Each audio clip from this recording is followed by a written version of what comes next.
ভাণ্ডারে রয়েছে রাশি রাশি সোনাদানা। বছরের শুরুতেই প্রকাশ্যে এলো তিরুপতি মন্দিরের অমূল্য সম্পদের পরিমাণ।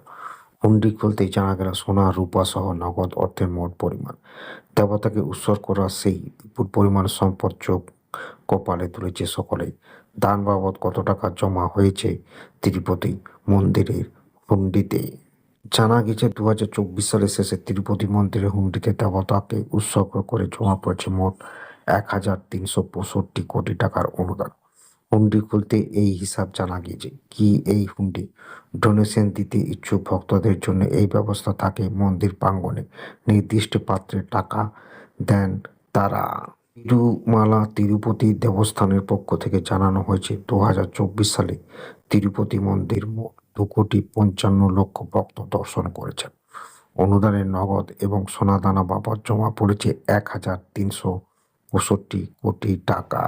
এর আগের বছর অর্থাৎ 2023 সালে তিরুপতি মন্দিরে জমা পড়ার মোট অনুদান অঙ্ক ছিল 1,391 কোটি টাকা। 2022 সালে সে সংখ্যা ছিল 1,291 কোটি টাকা।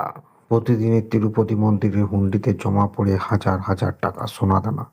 সেগুলো নিয়মিত হুন্ডি থেকে বের করে নিয়ে যাওয়া হয় মন্দিরের জন্য বরাদ্দ নির্দিষ্ট লকারে। টাকা জমা করা হয় মন্দিরের নামে থাকা ট্রেজারিতে। প্রতি মাসে এই অনুদান টাকাগুলো স্থানান্তর করা হয় সেখানেই। তিরুপতি মন্দিরে 2024 সালে 99 লক্ষ মানুষ নিজেদের চুল দান করেছেন। অন্নপ্রসাদ দেওয়া হয়েছে 6,30,00,000 মানুষকে। তিরুপতি মন্দিরে প্রসাদী লাড্ডু বিক্রি হয়েছে 12,18,00,000 টাকা।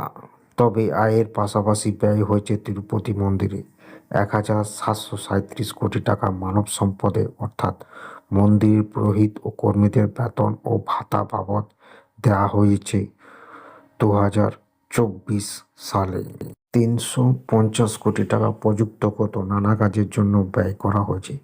রাজ্য সরকারকে 50 কোটি টাকা তুলে দেওয়া হয়েছে মন্দির পক্ষ থেকে।